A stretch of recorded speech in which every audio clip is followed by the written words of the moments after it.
A diesel locomotive can swallow 7 gallons of fuel an hour while parked dead still in a rail yard, accomplishing absolutely nothing. Scale that across North America, and you land at well over 20 million gallons of diesel burned for no movement at all every single year. And yet the railroads are not letting this happen because they are careless or lazy. So what is it that genuinely prevents them from simply switching these engines off? The full answer pulls in frozen water, pressurized air, federal safety law, and an industry that spent the better part of a century picking the cheaper of two genuinely costly headaches. Let me walk you through all of it. Start with the engine itself, because the diesel buried inside a modern freight locomotive bears almost no resemblance to whatever sits under the hood of your pickup. In sheer size, it has far more in common with the power plant chained to the deck of a small cargo vessel. The prime movers you will meet most often on North American rails are the EMD 645 and 710 families, enormous two-stroke Phi-16 diesels that General Motors first laid out through its Locomotive division. A single cylinder in the 645 series sweeps 645 cubic inches all by itself, which works out to north of 10 liters per cylinder. Line up 16 of those cylinders, and the whole engine clears 10,000 cubic inches of displacement. Set that against a big pickup motor running maybe 6 liters in total, and the locomotive plant comes out something like 28 times larger. These are not engines you scale up from a car. They are a different category of machine altogether. Running on a two-stroke cycle, each cylinder fires on every single rotation, rather than every other one, and the whole assembly turns over at only a few hundred to roughly 1,000 revolutions a minute, trading high speed for the colossal, unhurried torque it takes to start thousands of tons rolling. There are no spark plugs anywhere in them. They run on compression ignition, which means the diesel lights off purely because the air packed into the cylinder gets squeezed so violently that it climbs past the fuel's ignition point on its own, with no spark required. When the engine is already warm, the whole arrangement is a thing of beauty. The metal sits at its operating temperature, the lubricating oil runs thin and free, and the turbocharger is whirling at thousands of revolutions a minute. The trouble begins the moment one of these engines spends a winter night going cold in an open yard while the thermometer slides below freezing. Everything that worked so smoothly now fights back. The lubricating oil stiffens until it behaves more like syrup than oil. The heavy pistons and connecting rods drag against that thickened film because it can no longer do its job of cutting friction.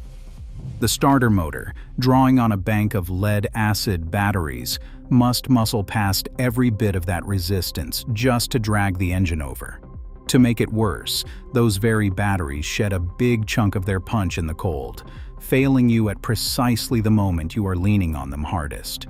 And even if the starter does manage to spin the crank, frigid cylinder walls can rob the compressed charge of the heat it needs, so the temperature never quite reaches the ignition threshold. The engine churns and simply will not catch. When a chilled locomotive finally does fire, you are still not moving anytime soon. Depending on the weather, the crew may need anywhere from 10 to 20 minutes of patient warm-up before the machine is fit for work. The cooling system has to climb to operating temperature slowly and deliberately because rushing it invites thermal shock, the kind that can split cylinder liners and twist the engine block out of true. Throughout that whole warm-up stretch, you cannot lean on full throttle. A GE patent filing put numbers to the problem, observing that in cold conditions, there can be a gap of more than an hour between starting the engine and the point where it can actually deliver full power. For a railroad that expects a locomotive ready to drag freight within minutes of the crew climbing aboard, an hour-long wait is simply a non-starter. Now, suppose the cold start headache were the whole story. Couldn't a railroad just throw better batteries or block heaters at it and move on? They could certainly try, but cold starting is only the first of 3 reasons these machines never sleep. The second one blindsides nearly everyone who hears it for the first time. And it comes down to water. Your car circulates a blend of water and ethylene glycol antifreeze through its cooling jacket. The big North American road locomotives, by contrast, run on plain water, with no antifreeze mixed in at all. Sometimes that water carries a dose of corrosion inhibitor, but at bottom, it is still just water. Why on earth would a railroad choose that? Begin with volume. A locomotive cooling system can hold somewhere between 200 and 600 gallons of coolant. Charging that much capacity with antifreeze would run several $1,000s per unit, and that bill comes due again every time the system is flushed or serviced. But cost is only the start.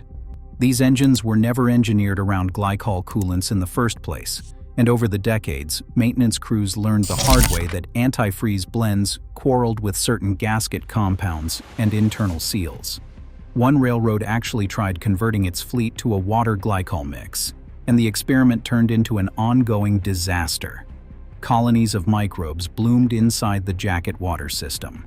Because glycol carries heat away less efficiently than water, the engines ran hotter without making 1 extra horsepower, and the standby circulator pump seals gave out so often that units were getting yanked from service almost weekly. Plain water, on the other hand, is cheap. It pulls heat away more effectively, and if a hose ever bursts and dumps coolant onto the ballast, there is no environmental cleanup to worry about. The catch, of course, is impossible to miss. Water freezes, and once several hundred gallons of it seize up solid inside the maze of narrow passages threading through a locomotive block, the expanding icy splits cast iron, rips open cooling galleries, and wrecks the prime mover outright. Swapping in a fresh block after a freeze is nothing like a quick trip to the shop. It can sideline a locomotive for weeks and run into the hundreds of thousands of dollars. So the railroads settled on a blunt operating rule for their fleets. Once the air temperature falls below roughly 35 degrees Fahrenheit, about 2 degrees Celsius, the engines stay lit. And in the truly brutal cold of northern Minnesota, Montana, or the Canadian prairies, where winter routinely drives down to 20 or 30 below zero, the locomotives are not even loafing at their lowest idle. Crews bump them up to notch 3 or notch 4 on the throttle, burning still more fuel, because at a bare idle, the engine cannot make enough of its own heat to fend off cold that severe. The only other option is to drain the entire cooling system, and that is slow, painful work that spawns a fresh set of problems the moment you need to refill the unit and put it back to work. How exactly do you dispatch a drained locomotive on a moment's notice with a crew standing by and freight already slipping behind? You don't. You leave it running. Then comes the third reason, and it may be the most decisive of the 3. This third one has zero connection to the engine or its coolant. It comes down entirely to the brakes. Every freight train on the continent relies on an AIR brake system. The brakes hanging under each car of a 100-car consist are driven by compressed air fed through a single continuous brake pipe that stretches the full length of the train. The air itself comes from a compressor bolted to the locomotive and turned directly by the diesel engine. As long as that engine spins, the compressor keeps the whole system charged. Kill the engine, and the compressor dies right along with it. The clever part of the design is that it fails safe. The brakes are held off by air pressure, so if the pipe ever loses its charge, whether from a snapped hose, a parted train, or simply too many hours sitting still, the brakes do not release, they clamp down. Safety and the need to keep the air topped up are, in other words, 2 sides of the very same coin. Here is the wrinkle that catches people flat-footed. Train brake systems leak non-stop, and that bleeding is treated as completely routine. Every coupling between two cars, every hose joint, every valve and gasket strung along a 100-car train sheds a faint trickle of air. If you have ever waited on a platform and heard that patient hiss coming from beneath a stopped train, that sound is brake pipe AIR slipping away. The Federal Railroad Administration writes hard limits on how much leakage it will tolerate, but the rate never drops all the way to nothing. While the engine turns and the compressor cycles, that lost air gets topped right back up, so the pipe stays pressurized and the brakes stay primed and ready to grab. Shut the engine off, though, and the compressor falls silent, and now the brake system bleeds down with nothing to replace what escapes. Under FRA rules, once a train has sat roughly 4 hours without a fresh air supply, the brake test on it expires and is no longer valid. Before that train can roll again, a crew has to run a brand new Class 1 air brake test. On a long freight, that means a conductor hiking the entire length of the consist on foot, examining every car, and verifying that each brake cylinder reacts the way it should. On a 90-car train, that walk by itself can eat well over an hour, and the complete test routine can chew through several hours while tying down a crew that could otherwise be out moving tonnage. Inspecting every single car is slow by design, and this is no rare edge case. Trains are forever parked in yards and on sidings, waiting on crew swaps, on track clearance, on loading. Every time an engine shuts down with cars still coupled behind it, the countdown toward a mandatory retest begins. For a railroad juggling hundreds of trains a day across a network laid over an entire continent, those retests never stay neatly contained. They spill outward, dragging on connections, jamming traffic at junctions, and shoving already brittle schedules past the breaking point. If you are enjoying this trip behind the curtain of how the railroads truly run, go ahead and subscribe. We dig into locomotive history and railroad engineering every single week. So, let's get to the cold arithmetic that quietly plays out inside every railroad's operating center.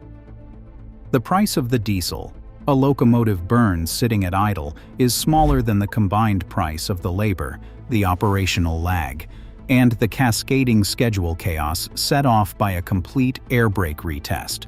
So, which of those two figures actually wins? The railroads ran both sets of numbers decades back, and it wasn't even a close contest. They chose to keep the engines turning. Those three forces together, the cold start trap, the water coolant bind, and the air brake clock, are why idling settled in as routine from the earliest days of the diesel era. The choice was never about sloppiness or thoughtless waste. Idling was a deliberate, calculated call, and across most of railroad history, it was genuinely the correct one. But the bill kept rising as fuel grew dearer and environmental rules tightened nationwide. Neighborhoods pressed up against rail yards lodged complaint after complaint over the unending rumble and the diesel haze pouring off idling units at every hour of the night, and the raw size of the waste got harder and harder to look past.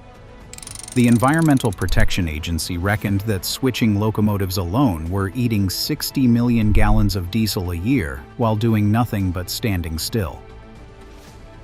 So, what finally shifted? The industry went looking for alternatives, and the first real breakthrough was the automatic engine start-stop system, abbreviated AESS.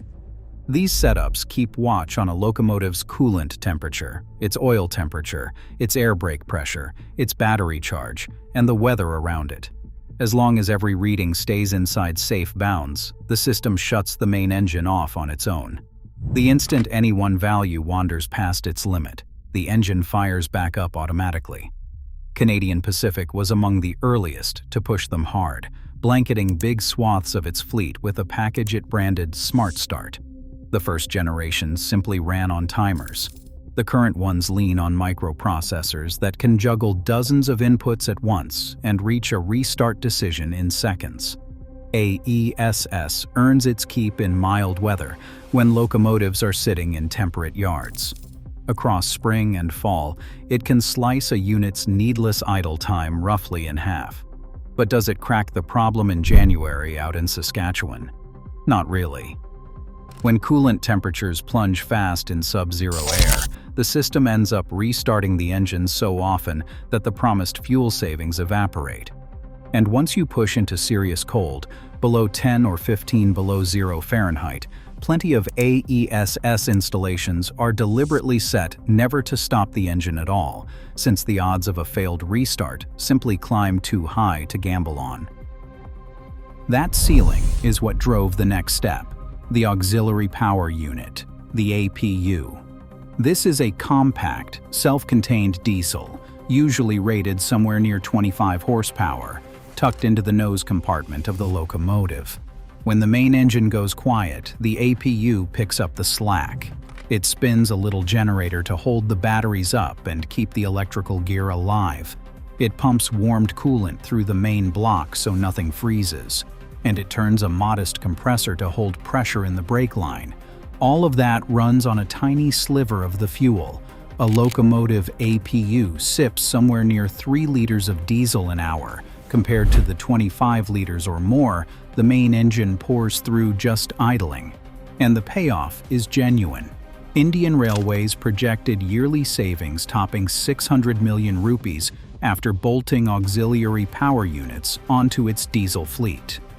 North American carriers have logged annual fuel savings running into several thousand gallons per locomotive. One New York State study concluded that diesel-fired warming systems could pay for themselves in as little as 1 to 3 winter seasons. So, if the technology actually delivers, why hasn't every locomotive been fitted out? The reason is part mechanical and part stubbornly human. An auxiliary power unit is, after all, one more diesel engine to look after, with its own oil changes, its own belts to swap, its own ways to fail. Maintenance departments already stretched to the bone are rarely thrilled to babysit extra hardware that nobody ranks as mission critical. Then comes the human side of it. Locomotive engineers who have spent whole careers living by the iron rule that you never, ever shut a diesel down carry a deep, drilled-in distrust of any system that decides to do it for them. If the APU quits during the night and the main engine drifts down to a dangerous chill, the engineer showing up at 5 in the morning inherits a locomotive that will not light and a train that cannot budge. More than one crew has quietly switched off the automatic start-stop or the APU to wipe out that danger, treating the wasted fuel as the fair price of certainty. And honestly, can you fault them? When your livelihood hinges on a locomotive being good to roll the second a dispatcher calls, a failed restart is anything but theoretical. It is a blown freight window, a plugged-up main line, and a supervisor demanding to know why the train did not leave on time. The old habit, just letting the locomotive idle, never once triggered that phone call. The friction between tradition and efficiency is utterly real, and it replays itself in rail yards across the continent night after night. Still, the economics are bending in directions that even the wariest engineers can no longer wave off. Diesel is not getting any cheaper.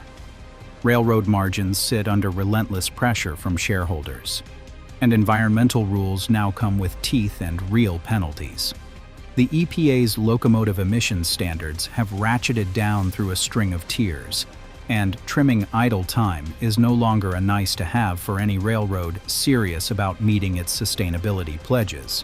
What was once a quiet operating habit has turned into a line item that auditors, regulators, and investors all watch closely. Looking down the track, the shift now underway runs far deeper than idle reduction gadgets. Prototype battery-electric locomotives are already rolling into trial service on short lines and in yard switching, where all that constant starting and stopping makes electric power the natural fit. Hydrogen fuel cell locomotives are still in the early research phase, aimed at the longer hauls where battery weight turns prohibitive. Energy management platforms such as Trip Optimizer from Wabtec and the Leader package out of New York Air Brake are wringing efficiency not merely from how a locomotive hauls its tonnage, but from how it manages power while standing dead still. And a number of railroads are now testing shore power hookups in their yards, plugging units into an outside electrical supply, much the way you would run a block heater into a pickup parked up in Manitoba, holding the engine warm and the electrical systems alive without torching a single drop of fuel. None of this means the diesel locomotive is vanishing tomorrow. There are thousands of them working across North America right now, and they are built to soldier on for 40 years or more. Plenty of the EMD 645-powered SD40S that rolled out of the factory in the 1970s are still dragging freight this very day, rebuilt under the hood and betraying not the faintest hint of retirement in the frame. As for the 645 and 710 prime movers, they rank among the toughest and most serviceable large diesels ever built in volume, and they will keep growling through the corridors for a good while yet. But the old habit of just letting them idle without end is slowly dying out. Not because anyone abruptly woke up to the waste, the railroads understood that all along, but because the alternatives, from auxiliary power units to shore power connections in modern yards, have at last grown reliable enough and cheap enough to tip the math. So the next time you roll past a rail yard after dark and catch those engines grumbling in the blackness, you will understand what is really going on out there. It isn't neglect.